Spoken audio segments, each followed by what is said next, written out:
दिल्ली से बड़ी खबर, जहां पर लोकसभा चुनाव से जुड़ी बड़ी जानकारी मिल रही है। चुनाव अभियान को लेकर बीजेपी की बड़ी बैठक है। आज बीजेपी बची हुई सीटों पर प्रत्याशियों का ऐलान कर सकती है और 12 सीटों पर अभी घोषित करने हैं प्रत्याशी। तो जेपी नड्डा समेत पार्टी के वरिष्ठ नेता मौजूद रहेंगे और अब तक 63 प्रत्याशियों के नामों की घोषणा की जा चुकी है। रायबरेली, गाजीपुर और साथ ही मैनपुरी सीट पर मंथन होगा। बलिया, देवरिया, कैसरगंज सीट पर नाम हो सकते हैं फाइनल। और वहीं यूपी में 80 में से 75 सीटों पर चुनाव लड़ेगी बीजेपी। यूपी में 5 सीट सहयोगी दलों के पास है। तो बता दें कि आज भी जो छठी लिस्ट है उसका ऐलान किया जा सकता है। तो ये बड़ी जानकारी।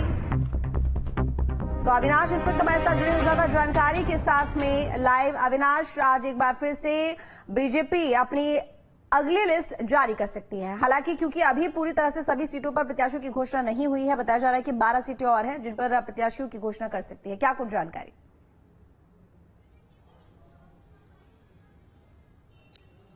बिल्कुल, देखिए, अगर अभी तक की बात करें तो अभी तक 63 सीटों पर बीजेपी प्रत्याशी घोषित कर चुकी है। लेकिन देखा जाए तो चूंकि 75 सीटें बीजेपी के खाते में हैं। अगर हम एनडीए गठबंधन की बात करें उत्तर प्रदेश में, तो 80 में से 75 सीटें बीजेपी के पास है और जो 5 सीटें हैं वो बीजेपी के सहयोगियों के पास है। तो 75 में से 63 सीट बीजेपी घोषित कर चुकी है। 12 सीटों पर प्रत्याशी घोषित होने हैं। लेकिन देखिए, देखा जाए तो जो 12 सीटें हैं, इनमें से कई सीटें हैं जो जिस पर पेच फंसा हुआ है। कई सीटें ऐसी हैं जो बीजेपी के लिए काफी टफ मानी जाती है। गाजीपुर की बात करें तो गाजीपुर से पिछले बार मनोज सिन्हा पिछली बार वहां से चुनाव हार गए थे। तो वैसे में चूंकि हालांकि उनके बेटे के को लेकर चर्चा जरूर है, लेकिन बीजेपी हमेशा अपने फैसलों से चौंकाती है, तो अभी कुछ कहना मुनासिब नहीं होगा। वहीं अगर दूसरी सीट की बात करें, कैसरगंज सीट काफी महत्वपूर्ण सीट मानी जाती है और बृजभूषण शरण सिंह इस सीट से मौजूदा सांसद हैं। लेकिन कुछ विवादों की वजह से चूंकि बृजभूषण शरण सिंह को लेकर ये अटकलें लगाई जा रही थी कि हो सकता है कि बीजेपी उनका टिकट काट दे, लेकिन अभी तक उस सीट पर भी कोई अंतिम फैसला नहीं हो सका है। तो माना जा रहा है कि आज की जो बैठक होगी, हालांकि आज की बैठक मुख्य रूप से चुनावी अभियान को लेकर होगी, जो जनसभाएं होनी है, रैलियां होनी है और जो बीजेपी का पूरा एक एग्रेसिव कैंपेन चलने वाला है उसको लेकर चर्चा होगी। लेकिन माना जा रहा है कि इन जो बची हुई सीटें हैं, इन सीटों को लेकर भी चर्चा हो सकती है, क्योंकि देखा जाए तो 63 सीट बीजेपी घोषित कर चुकी है और 12 सीटों का इंतजार है।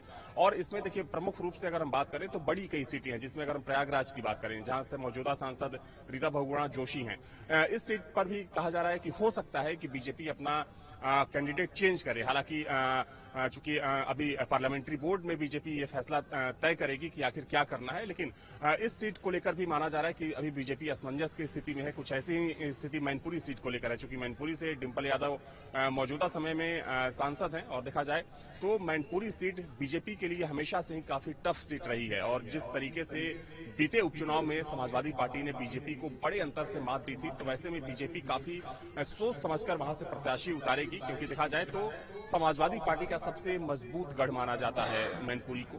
तो मैनपुरी सीट पर भी इंतजार है। वैसे ही अगर हम बात करें कौशाम्बी सीट की बात करें, बिल्कुल। और इसके साथ ही देखिए, रायबरेली की जो सीट है वो भी काफी दिलचस्प है। ऐसे में ये भी देखना होगा कि रायबरेली में आखिर किसे प्रत्याशी बनाकर उतारती है बीजेपी।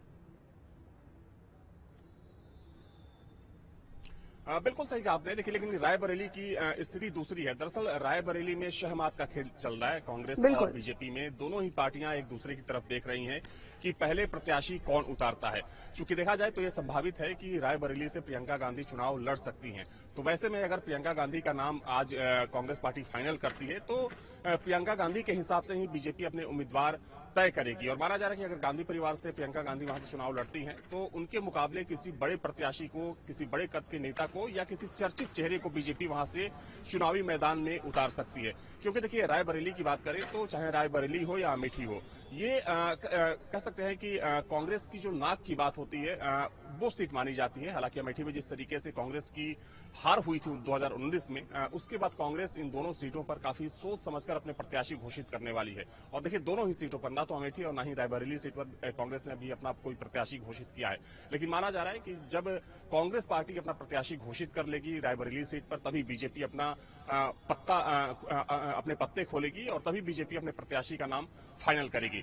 तो ये प्रमुख सीटें हैं और माना जा रहा है कि बहुत जल्द इन सीटों पर भी प्रत्याशी की जो घोषणा है वो हो जाएगी। बिल्कुल अविनाश, लेकिन देखिए हमने अमेठी में देखा है कि एक कह सकते हैं कि बड़ा गढ़ कांग्रेस परिवार का अमेठी रहा है, लेकिन वहां पर भी हमने देखा कि बीजेपी ने किस तरीके से वहां पर कांग्रेस की जड़ें भी उखाड़ दी। रायबरेली की अगर बात करें तो जाहिर है परंपरागत सीट है कांग्रेस की, तो ऐसे में यह भी देखना होगा कि बीजेपी इस बार जो अपना कैंडिडेट खड़ा करेगी तो वो बड़ी सोच समझकर और उसी के साथ, उसी नीति के साथ, वो रणनीति के साथ में खड़ा करेगी कि वहां से कांग्रेस का पत्ता साफ हो जाए, क्योंकि रायबरेली को लेकर कहीं ना कहीं कांग्रेस भी पूरी तरह से शंका में है।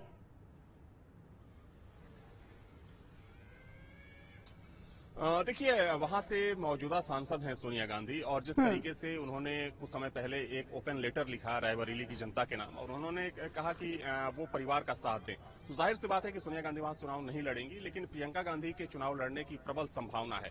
और अगर हम देखिए बीजेपी की बात करें तो बीजेपी से कई नाम है। जो प्रमुख नाम है उसमें मनोज पांडे का नाम चल रहा है। मनोज पांडे जो समाजवादी पार्टी में मौजूदा समय में अभी है, लेकिन जो जिस तरीके से उन्होंने राज्यसभा चुनाव के दौरान क्रॉस वोटिंग की, तो ये पूरा संभावित है कि वो बीजेपी में कभी भी शामिल हो सकते हैं। मनोज पांडे के अलावा एक और नाम है नुपुर शर्मा का, जो बीजेपी की राष्ट्रीय प्रवक्ता रह चुकी हैं पूर्व में, लेकिन एक विवाद की वजह से पार्टी ने उन्हें हटा दिया था।